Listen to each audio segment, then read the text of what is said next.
ഈ പ്രധാന വാർത്ത ഏതാകണം എന്ന കാര്യത്തിൽ പത്രങ്ങൾക്ക് രണ്ടാമതൊന്നും ആലോചിക്കേണ്ട ആവശ്യമില്ലാതിരുന്നൊരു ദിവസമാണിന്ന്. കാരണം ഇന്നലെ കൃഷി വകുപ്പിൻ്റെ സംസ്ഥാന പരിസ്ഥിതി ദിനാഘോഷത്തിൽ കാവിക്കൊടിയേന്തിയ ഭാരതാംബയുടെ ചിത്രത്തിൽ പുഷ്പാർച്ചന നടത്താൻ പറ്റില്ലെന്ന് മന്ത്രി പി പ്രസാദ് നിലപാടെടുത്തതാണ് ഏറ്റവും വലിയ വാർത്ത. അതാണ് അതോടുകൂടി ഈ സർക്കാരും ഗവർണറും തമ്മിലുള്ള ബന്ധത്തിൽ ഈ അടുത്ത കാലത്ത് ബന്ധമൊക്കെ ഉലഞ്ഞു നിൽക്കുകയായിരുന്നു. ആ ബന്ധത്തിൽ ചെറിയ വിള്ളൽ എന്നുകൂടി പത്രങ്ങൾക്ക് എഴുതാൻ കഴിഞ്ഞു എന്നുള്ളതാണ് ഇന്നലത്തെ ഏറ്റവും വലിയ വാർത്തയും കാര്യവും. ആ വാർത്തയിലേക്കാണ് നമ്മൾ പോകുന്നത്. എല്ലാ പത്രങ്ങളുടെയും ഒന്നാം പേജിൽ ഈ വാർത്ത വളരെ പ്രാധാന്യത്തോടുകൂടി നൽകിയിട്ടുണ്ട്. മനോരമ, മാതൃഭൂമി, കേരള കൗമുദി, മാധ്യമം, വീക്ഷണം, ജന്മഭൂമി അടക്കം ദേശാഭിമാനി അടക്കമുള്ള എല്ലാ പത്രങ്ങളുടെയും പ്രധാനപ്പെട്ട വാർത്തയാണിത്. ഇംഗ്ലീഷ് പത്രങ്ങൾ ടൈംസ് ഓഫ് ഇന്ത്യയും എക്സ്പ്രസും അതോടൊപ്പം തന്നെ ഹിന്ദുവും ഈ പത്രങ്ങളെല്ലാം ഒന്നാം പേജിൽ ഈ വാർത്ത വലിയ പ്രാധാന്യത്തോട് നൽകിയിട്ടുണ്ട് എന്ന് വേണം കാണാൻ. ഞാൻ വാർത്തയിലേക്ക് പോവുകയാണ്. ആദ്യം മനോരമയിൽ നിന്ന് തുടങ്ങാം. കാരണം ഹെഡിങ്ങിൽ ഒന്നുകൂടി മികച്ചു നിൽക്കുന്നതും അതുമാത്രമല്ല വാർത്തയുടെ രണ്ട് ആംഗിളിനെയും എല്ലാ രൂപത്തിലും വിശദമായി തന്നെ മനോരമ നൽകിയിട്ടുണ്ട്. മറ്റു പത്രങ്ങളൊക്കെ വലിയ വാർത്തയാക്കിയിട്ടുണ്ട്. പക്ഷേ മനോരമ രാജ്ഭവൻ എന്ത് പറഞ്ഞു അതാണ് ഏറ്റവും മുകളിൽ കാണുന്നത്. തൊട്ടടുത്തായിട്ട് മന്ത്രി പി പ്രസാദ് എന്ത് പറഞ്ഞു. കാവിക്കൊടി ഏന്തിയ ഭാരതാംബയുടെ ചിത്രത്തിൽ പുഷ്പാർച്ചന നടത്തണം എന്നാണ് രാജ്ഭവൻ പറഞ്ഞത്. മന്ത്രി പ്രസാദ് പറഞ്ഞത് RSS പരിപാടികൾ ഉപയോഗിക്കുന്ന ചിത്രത്തിൽ പറ്റില്ല. അതായത് പുഷ്പാർച്ചന RSS പരിപാടികളിലാണെങ്കിൽ അല്ലെങ്കിൽ RSS പരിപാടികൾ ഉപയോഗിക്കുന്ന ചിത്രത്തിൽ പുഷ്പാർച്ചന നടത്താൻ പറ്റില്ല എന്ന് പ്രസാദ് പറഞ്ഞതും അങ്ങനെ രണ്ട് കാര്യങ്ങൾ പറഞ്ഞിട്ടുണ്ട്. കൊടിയിൽ കലങ്ങി എന്നാണ് തലക്കെട്ട്. അതിനുശേഷം രാജ്ഭവനിലെ സർക്കാരിൻ്റെ പരിസ്ഥിതി ദിനാഘോഷം സർക്കാർ റദ്ദാക്കി വേറെ സെക്രട്ടേറിയറ്റിന് മുന്നിലാണ് പിന്നീട് പരിസ്ഥിതി ദിനാഘോഷം നടത്തിയത്. പക്ഷേ ഗവർണർ അത് അദ്ദേഹത്തിൻ്റെ അധീനതയിലുള്ള രാജ്ഭവനിൽ അദ്ദേഹം തന്നെ അവിടെ പരിപാടി നടത്തുകയും ചെയ്തു. ഇതേ ചിത്രത്തിന് മുന്നിൽ പുഷ്പാർച്ചന നടത്തുന്ന ചിത്രം കൂടി മനോരമ ഒന്നാം പേജിൽ നൽകിയിട്ടുണ്ട്. കൊടി നട്ട വിവാദം എന്നാണ് മനോരമയുടെ ക്യാപ്ഷൻ, ഫോട്ടോയുടെ ക്യാപ്ഷൻ. ഒപ്പം തന്നെ പ്രസാദ് തൊട്ടപ്പുറത്ത് ഒരു ചെടി നടുന്ന ചിത്രം കൂടി നൽകിയിട്ടുണ്ട്. എന്തായാലും കൊടിയിൽ കലങ്ങി എന്ന് പറഞ്ഞുകൊണ്ട് വാർത്ത ഒന്നാം പേജിലുണ്ട്. 11ാം പേജിൽ വളരെ വിശദമായി വലിയ രാഷ്ട്രീയ വാർത്തയെ തന്നെ നൽകിയിട്ടുണ്ട്. അതായത് മുഖ്യമന്ത്രി ഈ നയത്തിൽ എതിർപ്പ് രേഖപ്പെടുത്തിയിട്ടുണ്ട്. അതായത് ഈ പ്രസാദ് പറഞ്ഞ കാര്യത്തിൽ അല്ലെങ്കിൽ ഗവർണറുമായുള്ള കാര്യത്തിൽ മുഖ്യമന്ത്രിയുടെ നിലപാട് കൂടി വളരെ വിശദമായി പറയുന്നുണ്ട്. നയത്തിൽ മുഖ്യമന്ത്രി എതിർത്ത് CPI. മുഖ്യമന്ത്രി നയത്തിലാണ് ഇക്കാര്യത്തിൽ നിലപാട് സ്വീകരിച്ചിട്ടുള്ളത്. മുഖ്യമന്ത്രി ഇന്നലെ ഇക്കാര്യത്തിൽ പരസ്യമായ പ്രതികരണത്തിന് തയ്യാറായിട്ടുമില്ല. ആ വാർത്ത ഒരു രാഷ്ട്രീയ വാർത്തയായിട്ട് നൽകിയിട്ടുണ്ട്. പക്ഷേ CPI എതിർപ്പ് രേഖപ്പെടുത്തിയിട്ടുണ്ട്. CPM രണ്ട് തട്ടിൽ ഇക്കാര്യത്തിൽ എന്നുകൂടി മനോരമ പറഞ്ഞു വെക്കുന്നുണ്ട്. ഗവർണറുള്ള സമീപനത്തിലാണ്. അതുമാത്രമല്ല അതിനുശേഷം ഈ ഭാരതമാതാവിന് മിഴിവേകി സാഹിത്യവും ചിത്രം എഴുത്തും. അതായത് പിന്നീട് ഇന്നലെ മുഴുവൻ ആളുകൾ മുഴുവൻ പോയത്, ജനം മുഴുവൻ ചർച്ചയായത് അല്ലെങ്കിൽ ചർച്ചയാക്കാൻ ശ്രമിച്ചത് ഈ ഭാരതാംബയുടെ ചിത്രത്തിൻ്റെ ചരിത്രത്തെക്കുറിച്ചാണ്, അതിൻ്റെ പ്രാധാന്യത്തെക്കുറിച്ചാണ്. ഏത് കാലത്ത് ആരാണ് ഈ ചിത്രം വരച്ചത്, എങ്ങനെയാണ് ഈ ചിത്രം വന്നത് എന്ന കാര്യം അത് വളരെ വിശദമായി ഭാരതമാതാവ് സങ്കല്പവും സാഹിത്യവും ചിത്രമെഴുത്തും വഴി പതിരിച്ചതാണ് എന്ന് കൂടി പറയുന്നുണ്ട്. അതായത് ഇത് RSSൻ്റെ പരിപാടിയിൽ നൽകേണ്ടതാണോ അല്ലെങ്കിൽ RSSൻ്റേതാണോ ഈ ചിത്രം എന്ന കാര്യത്തിൽ ചർച്ചകൾ പുരോഗമിക്കുമ്പോൾ മനോരമ അത് വളരെ വിശദമായി 11ാം പേജിൽ നൽകിയിട്ടുണ്ട്. ഇതെങ്ങനെയാണ് വന്നതെന്നുള്ളത് ഞാൻ വിശദമായി പറയുന്നില്ല. മാതൃഭൂമിയാണെങ്കിൽ ഹെഡിങ് കൊടുത്തിട്ടുള്ളത് വിത്തിട്ട് വിവാദം എന്നുള്ളതാണ്. പരിസ്ഥിതി ദിന ചടങ്ങ് മന്ത്രിയും സർക്കാരും ബഹിഷ്കരിച്ചു. സ്വന്തം നിലയ്ക്ക് ആചരിച്ച് ഗവർണറുടെ മറുപടി. ഭാരതമാതാവ് രാജ്യത്തിൻ്റെ ബിംബം എന്നാണ് രാജേന്ദ്ര അർലേക്കർ നമ്മളുടെ ഗവർണർ പറയുന്നത്. RSS ചിത്രത്തിൽ പൂവിട്ട് പൂജിക്കാനാവില്ല എന്ന് മന്ത്രി പറഞ്ഞ കാര്യവും പറയുന്നുണ്ട്. അത് മാതൃഭൂമി 11ാം പേജിൽ 7ാം പേജിൽ വളരെ വിശദമായി അതിൻ്റെ ഒരു രാഷ്ട്രീയം, നേരത്തെ മനോരമ പറഞ്ഞതുപോലെ രാഷ്ട്രീയം പറയുന്നുണ്ട്. രാജ്ഭവനിൽ പുഷ്പാർച്ചന മുമ്പെങ്ങും ഇല്ലാത്തത് എന്നുള്ളതാണ് മാതൃഭൂമിയുടെ 7ാം പേജിലെ വാർത്ത. ഭാരതാംബയ്ക്ക് ആരാണ് രൂപം നിശ്ചയിച്ചതെന്ന് MV ഗോവിന്ദൻ ചോദിക്കുന്നു. VD സതീശൻ പറയുന്നുണ്ട് രാജ്ഭവൻ RSS ആസ്ഥാനമാക്കരുത്. അങ്ങനെ പിന്നെ അത് മാത്രമല്ല ഗവർണറുടെ വിശദീകരണമൊക്കെ ഇന്നലെ മാതൃഭൂമിയുടെ പരിപാടിയിൽ ഗവർണർ പങ്കെടുക്കുകയും ചെയ്തിട്ടുണ്ട്. അങ്ങനെ വളരെ വിശദമായി അതിൻ്റെ രാഷ്ട്രീയ മാതൃഭൂമിയും പറഞ്ഞു വെക്കുന്നുണ്ട്. ദേശാഭിമാനിയും മാധ്യമവും ജനയുഗവും എല്ലാം അങ്ങനെ ആ പത്രങ്ങളെല്ലാം വളരെ വിശദമായി ഈ കാര്യത്തിൽ അവരുടെ നിലപാട് എന്താണെന്നുള്ളത് ഒന്നാം പേജിൽ വലിയ വാർത്തയെ നൽകിയിട്ടുണ്ട്. നമ്മൾ ജന്മഭൂമിയിലേക്ക് പോകുമ്പോൾ മറ്റു പത്രങ്ങളിൽ നിന്നെല്ലാം വിഭിന്നമായി ഈ വാർത്തയിലൊരു നിലപാട് എടുത്തിട്ടുള്ളത് ജന്മഭൂമിയാണ്. ഭാരതാംബയെയും ദേശീയതയെയും ഇടത് സർക്കാർ അവഹേളിച്ചു എന്നാണ് ജന്മഭൂമി ഒന്നാം പേജിൽ വലിയ വാർത്തയാക്കിയിട്ടുള്ളത്. അതായത് രാജ്ഭവനിലെ ചടങ്ങ് സർക്കാർ ബഹിഷ്കരിച്ചു, ചിത്രം നീക്കില്ലെന്ന് ഗവർണർ പറയുന്നു. അങ്ങനെ ഈ ചിത്രവുമായി ബന്ധപ്പെട്ട് മറ്റ് പത്രങ്ങളെല്ലാവരും വേറെ ഒരു നിലപാടിലേക്ക് പോകുമ്പോൾ ജന്മഭൂമി എടുത്തുള്ള നിലപാട് തികച്ചും വ്യത്യസ്തമാണ്. ഇടത് സർക്കാർ ഭാരതാംബയെയും ദേശീയതയും അവഹേളിച്ചു എന്ന് പറയാൻ ജന്മഭൂമി ഒന്നാം പേജിൽ വളരെ വലിയ വാർത്ത വിശദമായി നൽകിയിട്ടുണ്ടെന്ന് വേണം കാണാൻ. അതാണ് ഇതിനകത്ത് ഏറ്റവും പ്രധാനപ്പെട്ട കാര്യം. മറ്റൊന്ന് ഈ ദേശാഭിമാനിലെ വാർത്ത കൂടി പറഞ്ഞു പോകാം.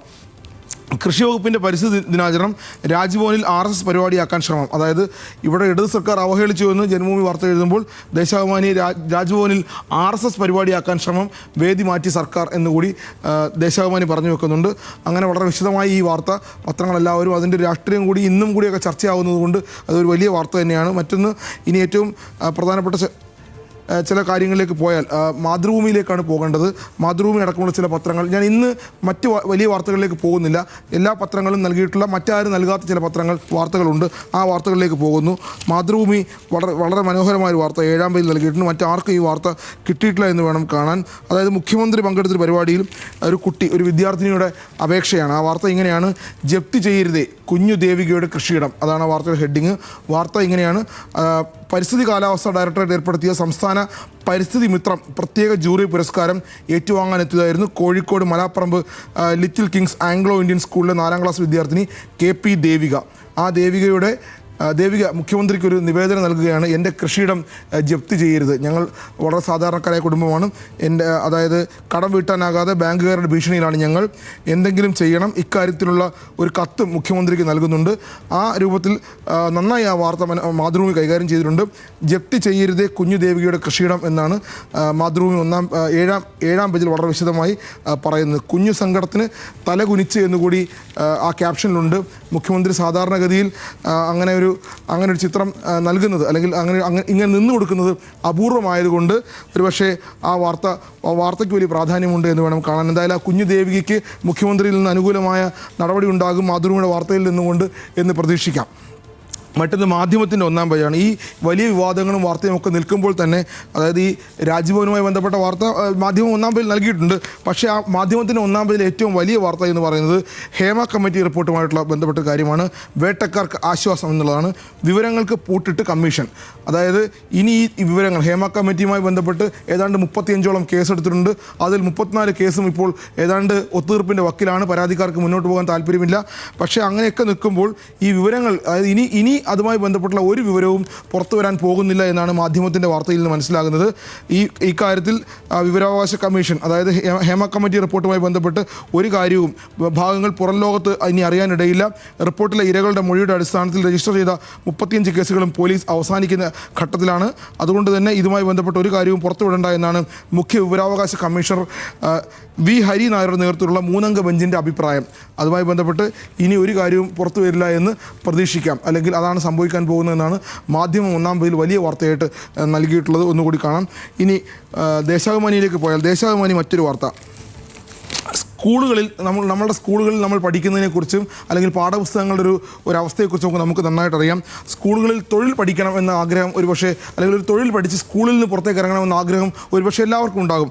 അങ്ങനെ ഒരു കാര്യമായി സർക്കാർ വരികയാണ്. പ്രത്യേക പുസ്തകം റെഡിയാണ്. സ്കൂളുകളിൽ തൊഴിലും പഠിക്കാം. രാജ്യത്ത് ആദ്യമാണ്. പഠനം പ്രാക്ടിക്കലാകും.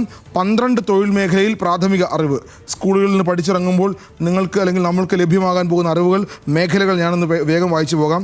കൃഷി, മാധ്യമങ്ങളും വിനോദവും, ഭക്ഷ്യ വ്യവസായം, ഇലക്ട്രിക്കൽ ആൻഡ് ഇലക്ട്രോണിക്സ്, ധനകാര്യം, പാർപ്പിടം, വസ്ത്രം, ടൂറിസം, പാഴ്വസ്തു സംസ്കരണം, പ്ലംബിംഗ്, കരകൗശലം, അങ്ങനെ 12 മേഖലകളിൽ നമ്മൾക്ക് അവഗാഹത്തോടു കൂടി തന്നെ പഠിച്ചിറങ്ങാം. അതിന് പ്രത്യേക പുസ്തകവും തയ്യാറാക്കിയിട്ടുണ്ട് എന്ന് ദേശാഭിമാനി 1-ാം പേജിൽ നല്ല വാർത്തയെ, വലിയ വാർത്തയെ നൽകുന്നു.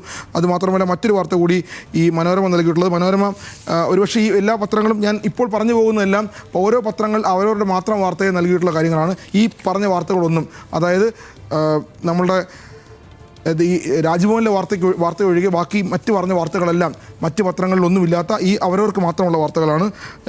രാം ദർബാറിൽ പ്രതിഷ്ഠ, അയോധ്യ ഭക്തിസാന്ദ്രം. നമുക്കറിയാം അയോധ്യയിലെ രാംലല്ല എല്ലാം കഴിഞ്ഞു. ഇപ്പോൾ രാം ദർബാറിലേക്ക് പോവുകയാണ്. രാം ദർബാറിൽ പ്രതിഷ്ഠ പൂർത്തിയായി കഴിഞ്ഞു. അവിടെ ശ്രീരാമനും സീതയും ഒപ്പം ലക്ഷ്മണനും ഭരതനും ഹനുമാനും ഒക്കെയുള്ള രൂപത്തിലാണ് ഈ രാം ദർബാർ വരുന്നത്. രാംലല്ല നമുക്കറിയാം കഴിഞ്ഞ വർഷം ഉണ്ടായ അവിടുത്തെ പ്രതിഷ്ഠയാണ്. ഇനി വരാൻ പോകുന്നത് രാം ദർബാറാണ്. ആ രാം ദർബാറിലെ പ്രതിഷ്ഠയുമായി ബന്ധപ്പെട്ട വാർത്ത മനോരമ 1-ാം പേജിൽ നൽകിയിട്ടുണ്ട്. മറ്റ് പത്രങ്ങൾ ആ വാർത്ത ഒരുപക്ഷെ കൊടുത്തില്ല എന്ന് വേണം കാണാൻ. ഇനിയെന്നുള്ളത് ഇന്നലെ നടന്നൊരു വലിയ സംഭവം. അത് ഒരുപക്ഷെ എറണാകുളത്ത് മാത്രം ഒതുങ്ങിപ്പോയതുകൊണ്ടായിരിക്കാം മറ്റ് പത്രങ്ങളൊന്നും വലിയ രൂപത്തിൽ നൽകിയിട്ടില്ല. ഈ അങ്കമാലി അതിരൂപതയുമായി ബന്ധപ്പെട്ട് വലിയ സംഘർഷം ഇന്നലെ ഉണ്ടായിട്ടുണ്ട്. കുർബാന തർക്കം വൈദിക സമിതി യോഗത്തിൽ തീരുമാനം ആയിട്ടില്ല എന്നുള്ളതാണ് മാതൃഭൂമി ആ വാർത്ത 3-ാം പേജിൽ നൽകിയിട്ടുണ്ട്. ഞാൻ പറയാൻ ശ്രമിക്കുന്നത് ഇന്നലെ ഈ തർക്കവുമായി ബന്ധപ്പെട്ട് വൈദിക സമിതിയുടെ യോഗത്തിൽ തീരുമാനമായില്ല. സിനഡ് അംഗങ്ങൾ, സിനഡ് അനുകൂലികൾ അതുമായി ബന്ധപ്പെട്ട് വലിയ സംഘർഷം ഇന്നലെ അവിടെ ഉണ്ടാക്കിയിട്ടുണ്ട്. പറയാൻ വന്ന കാര്യം, ന്യൂസ് മലയാളത്തിൻ്റെ റിപ്പോർട്ടർ അനിൽ ജോർജിനെയും ക്യാമറാമാനെയും ഡ്രൈവറെയും ഒക്കെ അവിടെ ഈ വാർത്ത റിപ്പോർട്ട് ചെയ്യുന്നതിനിടെ സിനഡ് അനുകൂലികൾ മർദ്ദിക്കുന്ന ഒരു സാഹചര്യം ഉണ്ടായി. ആ വാർത്ത പത്രങ്ങളിലൊന്നും കണ്ടില്ല. വളരെ വലിയൊരു സംഭവമാണ്. കാരണം ഒരു വാർത്ത റിപ്പോർട്ട് ചെയ്യുന്നതിനിടയിൽ ഒരു റിപ്പോർട്ടറെ, മാധ്യമപ്രവർത്തകനെ സംഘം ചേർന്ന് ആക്രമിക്കുന്ന ഒരു സാഹചര്യം ഉണ്ടാകുന്നത് ഒരിക്കലും നീതീകരിക്കാൻ കഴിയാത്ത, അനുവദിക്കാൻ കഴിയാത്ത, അംഗീകരിക്കാൻ കഴിയാത്തൊരു കാര്യമാണെന്ന് കൂടി പറഞ്ഞുകൊണ്ട് പ്രസ് സ്റ്റോപ്പ് ഇന്ന് അവസാനിക്കുന്നു.